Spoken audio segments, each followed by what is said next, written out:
2025년 여름, 대한민국은 역사상 가장 큰 선택의 기로에 서게 됩니다. 이 말에 남긴 사람은 미국 백악관도 두려워했던 예언가 기단 러셀. 그는 트럼프 당선, 바이든 승리를 정확히 예측했고 그의 예언 중 무려 94%가 현실이 되었습니다. 그리고 지금 그가 처음으로 한국에 대해 충격적인 경고를 남겼습니다. 미국 정부는 이미 한국에 대한 급비 감사 보고서를 작성 중이며 그 내용이 곧 공개될 예정입니다. 오늘 이 영상 끝까지 보시는 분만이 앞으로 한국이 세계 중심이 되는 과정과 그 숨겨진 진실을 미리 알 수 있습니다. 여러분은 지금 한 남자의 이야기를 듣게 될 것입니다.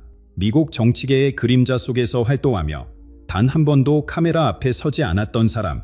하지만 그의 예언은 백악관을 떨게 만들었습니다.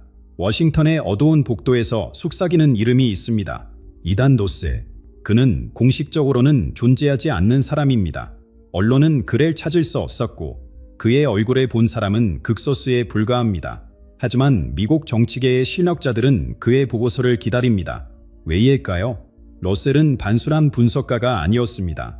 그는 숫자와 데이터 너머의 무언가를 보는 사람이었습니다. 백악관의 한 고위 관계자는 이렇게 말했습니다. 러셀의 보고서가 도착하면 우리는 모든 일정을 취소합니다. 그가 보는 미래는 너무나 정확하거든요. 그는 미디어를 철저히 피했습니다. 인터뷰 요청은 모두 거절했고 사진 한 장 남기지 않았습니다.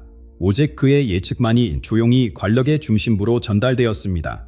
그리고 그 예측들은 하나같이 현실이 되었습니다. 2016년 가을, 미국은 확신에 차 있었습니다. 모든 여론조사, 모든 전문가, 모든 미디어가 한 목소리로 말했습니다. 트럼프는 절대 당선될 수 없다. 하지만 러셀의 보고서는 달랐습니다. 그는 단순히 트럼프의 승리만 예측한 것이 아니었습니다. 러스트벨트의 붕괴, 플로리다의 역전, 심지어 위스콘신과 미시간의 근소한 차이까지 모든 것이 그의 보고서에 적혀 있었습니다. 선거 당일 밤, 백악관의 사원실은 경악했습니다. 러셀의 시나리오가 한치의 오차도 없이 펼쳐지고 있었으니까요. 2020년, 그는 다시 한번 모두를 놀라게 했습니다. 이번에는 바이든의 승리를 예측했지만 그의 진짜 예언은 따로 있었습니다. 선거는 끝나지 않을 것이다. 진짜 싸움은 투표 이후에 시작된다. 그리고 우리는 모두 그 혼란의 시간에 목격했습니다. 하지만 가장 충격적인 것은 그가 이 모든 것을 단순한 데이터 분석으로 해낸 것이 아니라는 점입니다. 그의 보고서에는 이상한 문구들이 있었습니다. 운명의 실이 끊어지는 소리가 들린다. 시간의 강의 방향을 바꾸고 있다 같은. 백악관의 한 전직 고물은 이렇게 증언했습니다. 러셀은 뭔가 다른 것을 봅니다. 우리가 데이터를 볼 때 그는 패턴을 봅니다. 우리가 현재를 분석할 때 그는 이미 미래를 살고 있는 것 같았습니다. 그의 능력에 대한 소문은 점점 커졌습니다. 어떤 이들은 그가 고도의 인공지능을 사용한다고 추측했습니다. 다른 이들은 그가 비밀 정보망을 가지고 있다고 믿었습니다. 하지만 진실은 더 단순하면서도 불가사의했습니다. 러셀 자신이 한 비공개 모임에서 남긴 말이 있습니다. 저는 미래를 예측하는 것이 아닙니다. 저는 반지, 이미 쓰여진 대보를 읽을 뿐입니다. 그리고 올해 그는 생애 처음으로 미국이 아닌 다른 나라에 대한 예언을 남겼습니다. 바로 대한민국입니다. 왜 하필 지금일까요? 왜 하필 우리나라일까요? 그가 한국에 대해 남긴 메시지는 단 하나였습니다. 한국은 반드시 흔들려야 한다. 그것이 운명이다. 이 말의 진정한 의미는 무엇일까요? 러셀이 본 것은 파괴일까요? 아니면 새로운 시작일까요? 그가 말하는 흔들림이 우리에게 가져올 변화는 과연 무엇일까요? 러셀이 남긴 흔들림이라는 단어 속에는 우리가 상상하는 것보다 훨씬 깊은 의미가 담겨 있었습니다. 그의 완전한 메시지는 이렇게 시작됩니다. 나무가 폭풍을 만나야 뿌리가 더 깊어지되 한국은 거대한 흔들림을 통해 진정한 자신을 찾게 될 것이다. 러셀의 보고서에는 구체적인 시기까지 명시되어 있었습니다. 5일가을, 정확히는 9월과 10월 사이, 그때부터 한국 사회 전반에 걸친 대격변이 시작된다고 했습니다. 하지만 여기서 주목해야 할 것은 그가 사용한 표현입니다. 그는 재앙이나 위기라는 말 대신 저하라는 단어를 썼습니다. 한국인들은 오랫동안 자신들의 진짜 힘은 잊고 살았다.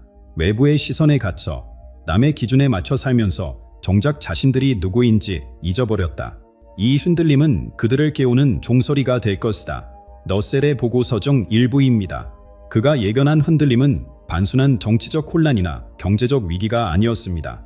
그것은 한국인의 정체성, 가치관, 그리고 미래에 대한 근본적인 질문을 던지는 사건이 될 것이라고 했습니다.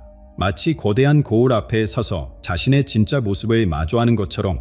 그런데 더 놀라운 사실이 있습니다. 러셀은 미국 정부가 한국을 단순한 동맹국이 아닌 훨씬 중요한 존재로 보고 있다는 것을 암시했습니다.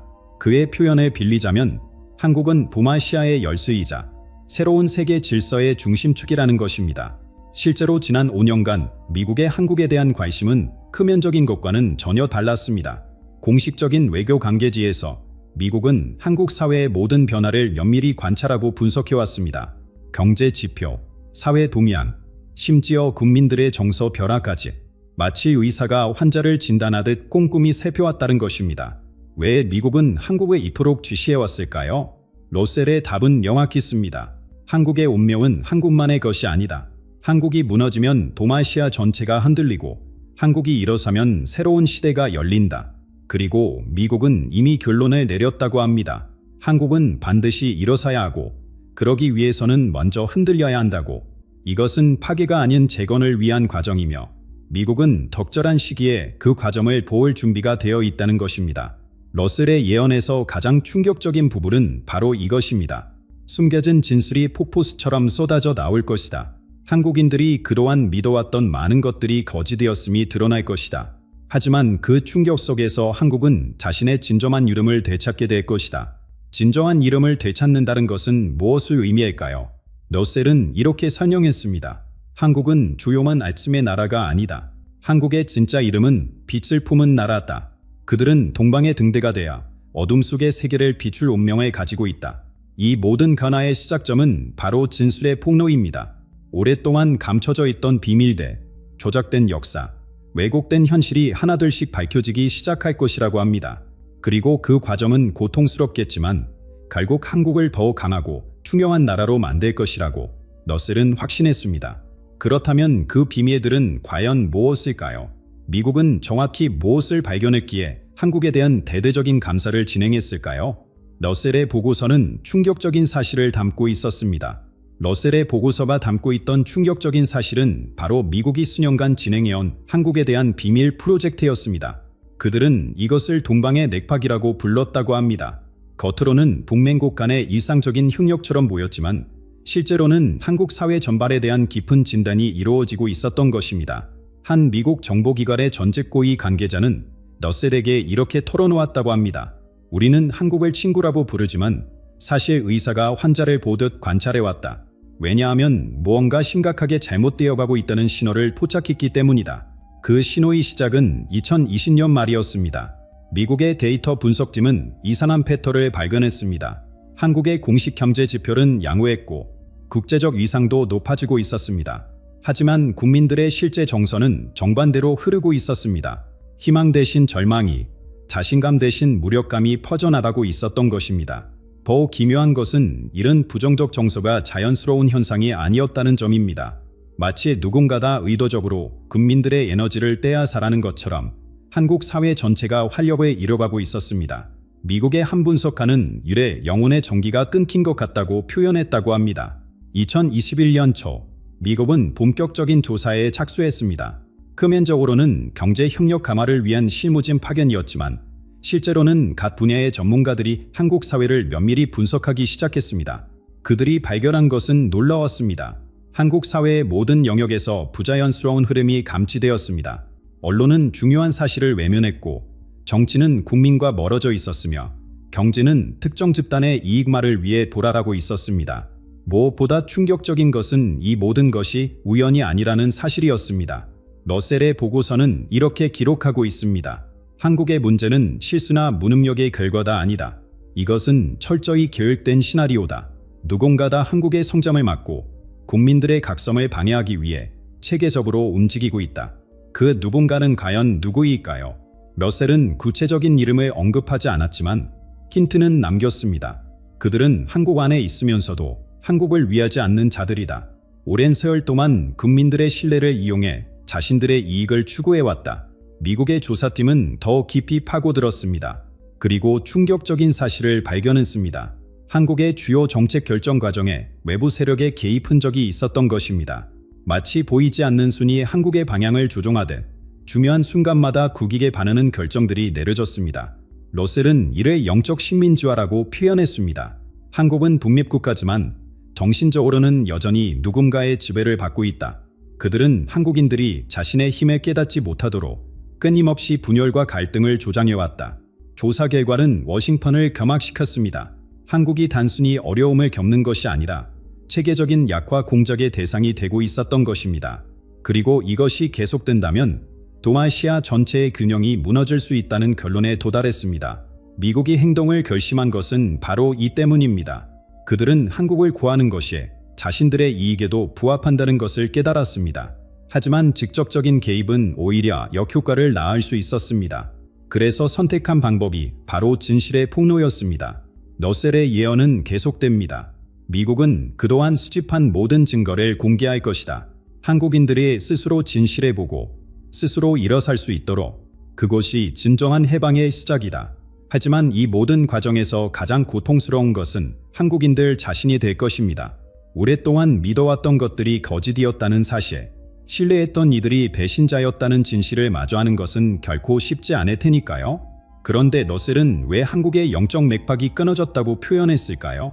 그가 본 한국의 영적 상태는 과연 어떤 모습이었을까요?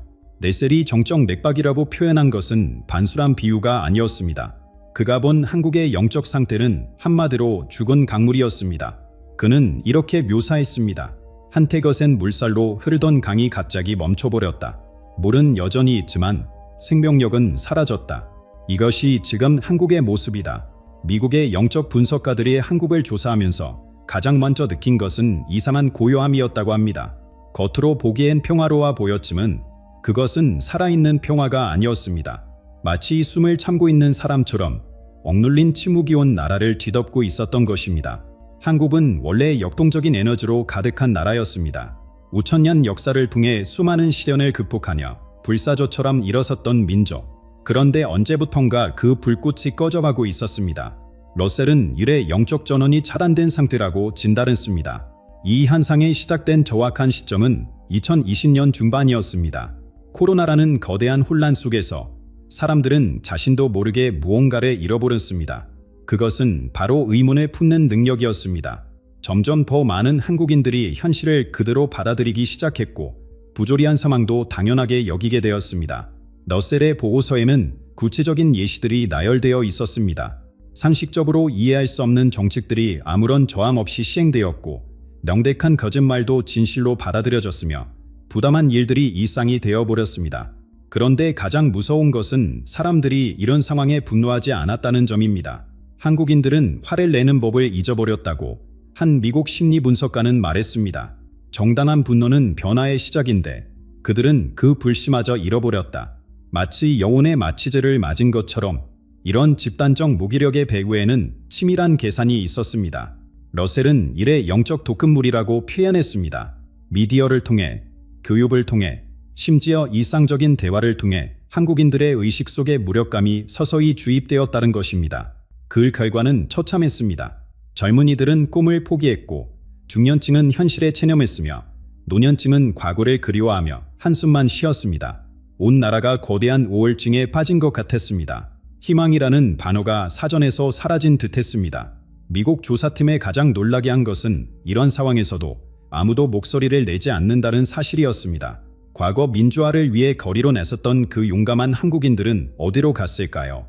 불의에 맞서 싸우던 그 정신은 어디로 사라졌을까요? 러셀은 답을 알고 있었습니다. 그들의 목소리는 빼앗긴 것이 아니다.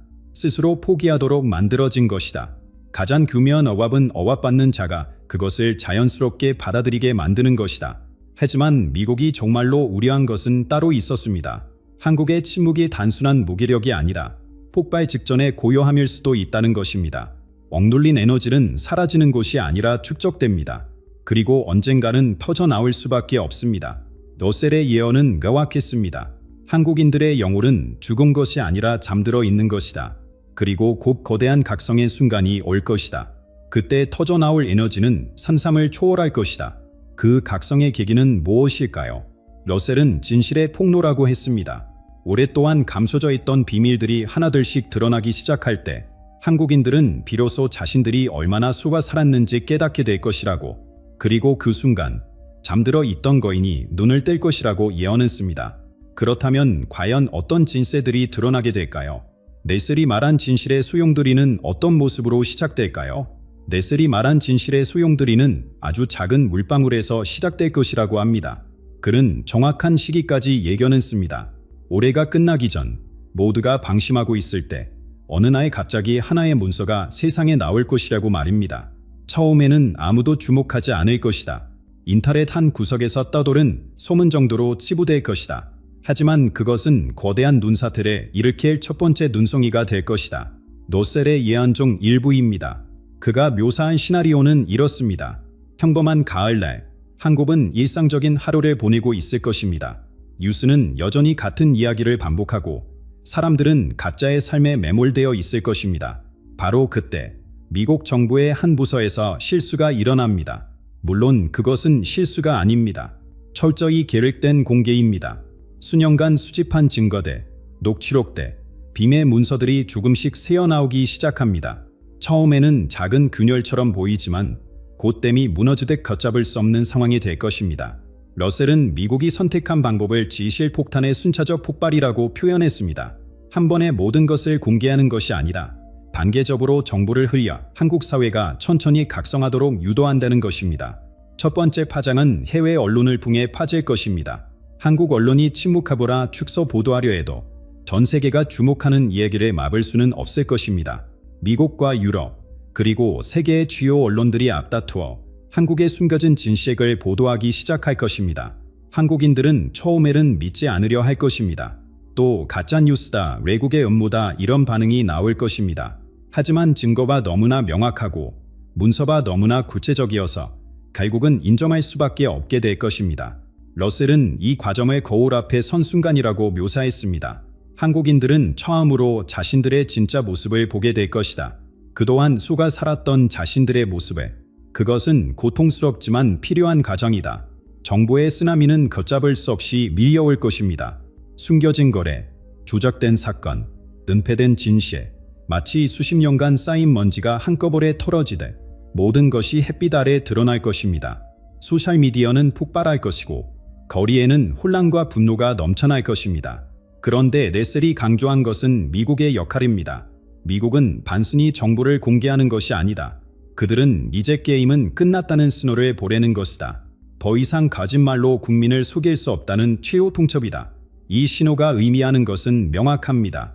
그동안 한국을 조종해왔던 세력들에게 보내는 경고입니다. 미국이 모든 것을 알고 있으며 더 이상 용납하지 않겠다는 메시지입니다. 동시에 한국 국민들에게는 이제 일어설 때가 왔다는 격려의 의미도 담겨 있습니다. 러셀은 이 과정에서 한국 언론의 역할을 비관적으로 봤습니다. 그들은 처음에는 부인하고 다음에는 축소하고 마지막에는 변명할 것이다. 하지만 진실의 파도는 그들의 반파대를 넘어설 것이다.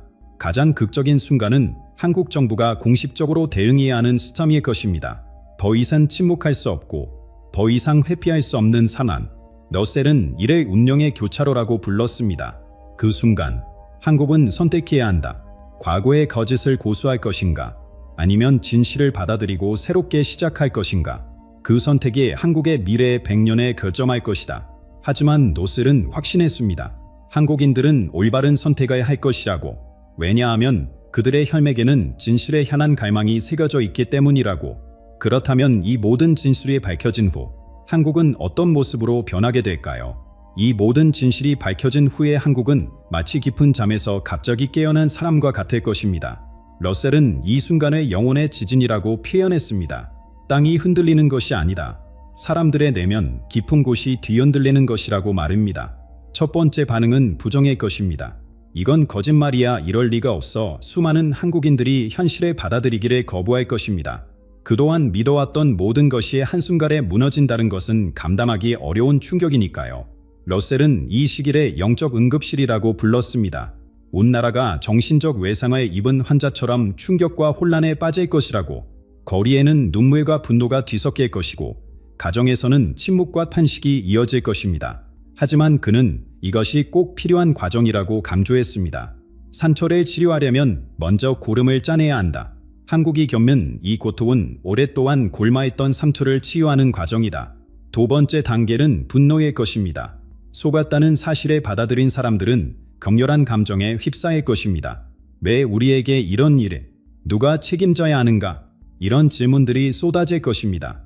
러셀은 이 분노가 정화의 불꽃이 될 것이라고 예언했습니다.